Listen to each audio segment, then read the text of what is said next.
Vote গণনায় কেন্দ্রীয় সরকারি কর্মচারী নিয়োগ করেছিল নির্বাচন কমিশন, যাকে চ্যালেঞ্জ জানিয়ে কমিশনের যে নির্দেশকে চ্যালেঞ্জ জানিয়ে সুপ্রিম কোর্টে গিয়েছিল তৃণমূল।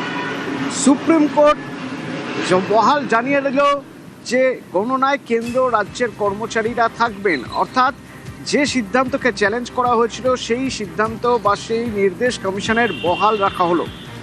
সুপ্রিম কোর্ট জানিয়ে দিল হাইকোর্টের যে নির্দেশ ছিল তা বহাল রাখা হলো। এক্ষেত্রে সুপ্রিম কোর্টের কি পর্যবেক্ষণ? সুপ্রিম কোর্ট কেন হাইকোর্টের নির্দেশই বহাল রাখলো, সেখানে কোনো স্টে অর্ডার দিল না?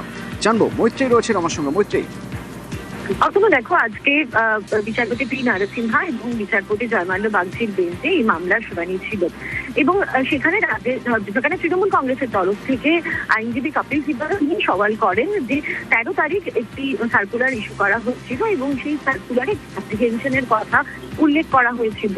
এই অ্যাপ্রিহেনশন কেন, এবং সেটা ইতিমধ্যেই সমস্ত রাজ্যে কেন্দ্রীয় সরকারের অবজারভাররা রয়েছেন, ফলে কেন গণনার ক্ষেত্রেও শুধুমাত্র কেন্দ্রীয় সরকারি কর্মীদেরকে রাখতে হবে? সেক্ষেত্রে আদালত সেখানে উল্লেখ করে যে শুধু কেন্দ্রীয় সরকারি নয়, তাদের যে সার্কুলার রয়েছে সেখানে কেন্দ্রীয় সরকারি কর্মচারী এবং রাজ্য সরকারি কর্মচারীদের র্যান্ডমাইজেশনের মাধ্যমে নিয়োগ করার কথা বলা হয়েছে।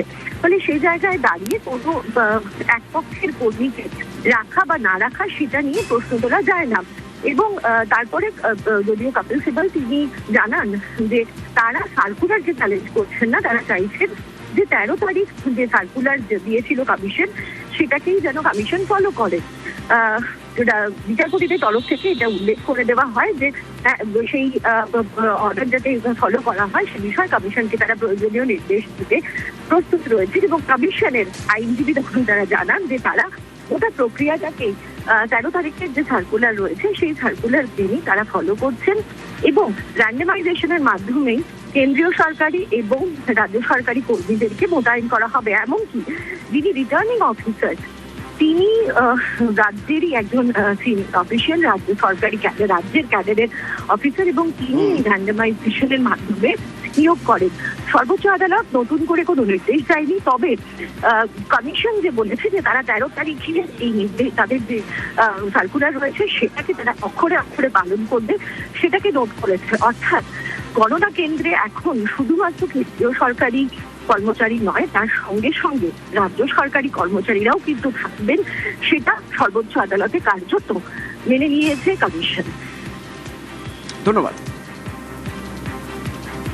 নিরপেক্ষতা জলাঞ্জলি দিয়ে কেন্দ্রীয় কর্মী না রাজ্যের কর্মী, এই জিনিসটার যে আলোচনা হচ্ছে এটাই ভারতবর্ষের জন্য লজ্জার নয়?